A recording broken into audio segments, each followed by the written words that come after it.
আসসালামু আলাইকুম গাইস, ওই দিন আমরা গেছিলাম কিশোরগঞ্জ। তো এখানে কিছু মুখোশধারী আছে, এ সম্পর্কে আজকে কিছু বলবো।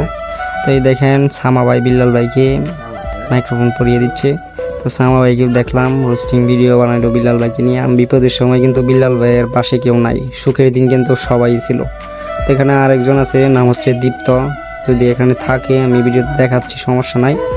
তো এই দীপ্তও দেখছি হৃদয় ভাঙার বইয়ের বিরুদ্ধে ভিডিও করছে। তো এই সামা ভাইও কিন্তু করছে।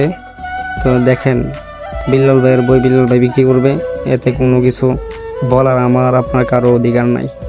কিছুদিন আগে বিল্লাল ভাইয়ের বই বিক্রিয়া এগুলো নিয়ে অনেকেই টুল করছে। তো দেখেন বিল্লাল ভাইয়ের সুখের দিনে যে এখানে যারা আছে অনেকেই কিন্তু ছিল। এখান থেকে আবার অনেকেই দেখছে বিল্লাল ভাইয়ের বিরুদ্ধে গেছে, বিল্লাল ভাইয়ের বিরুদ্ধে গিয়ে কথা বলছে।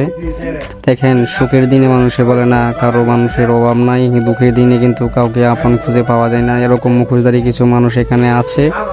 ওই দিন কত মানুষ ছিল, কিন্তু বিল্লাল ভাই যখন বইটা বিক্রি করার জন্য নিয়ে আপনার জুয়েল ভাই অনেকগুলা কথাবার্তা বলছিল, তখন বিল্লাল ভাইয়ের বিরুদ্ধে অনেকেই গিয়া পাশে তো রয়েছে বিল্লাল ভাইয়ের সাথে একটা সময়, কিন্তু পরে দেখা গেছে ওই দিন আর বিল্লাল ভাইয়ের পাশে ছিল না অনেকেই। সেরকম মুখোশধারী মানুষ অনেকেই আছে, এগুলো থেকে আমরা দূরে থাকবো।